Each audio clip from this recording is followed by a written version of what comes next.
Hi, I'm Harish Irrinki. I'm going to discuss about the additive manufacturing applications of metals in aerospace. So the picture what you're looking in the present slide is the Airbus Defense and Space satellite, where they're going to use 3D printed additive manufactured brackets, as Chad has mentioned about it in his last presentation.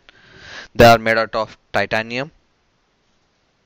So the first company I'm going to focus in this presentation is Turbomeca. Turbomeca is a leading helicopter um engine manufacturing, and it has produced 70,000 engines based on its own designs since the company was founded. And it's located in France, and its company size is around 5,000 employees with a revenue of 870 million euros. And their typical business interests are manufacturing helicopter engines and aircraft engines. As similar to GE fuel injector nozzles, they are planning to set up a plant in France where they can manufacture this injector nozzles using nickel-based superalloy and SLM. Application for this fuel injector nozzle is regulate the flow of fuel into the engine, and additive manufacturing is beneficial in this case because it made out of single part, as similar to GE leap fuel nozzle, and it provides advanced injection and cooling function. And the alternatives are injection molding. So the second company what I'm going to focus is Rolls-Royce. It's number one in Europe and number three worldwide, and it's located in London, UK.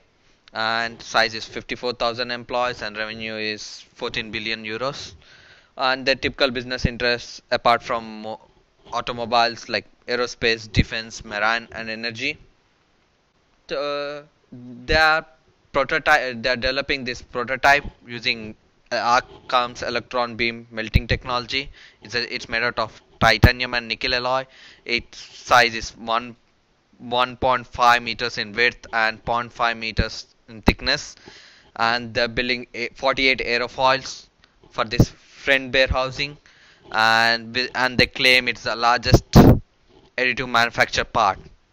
So it's incorporated in Trent XWB-97 engine, and additive manufacturing is beneficial in this case because it's shortened the manufacturing time, and it's as it is very lighter in weight, it's going to provide more power in addition to less weightage. And alternatives are casting. And here my references.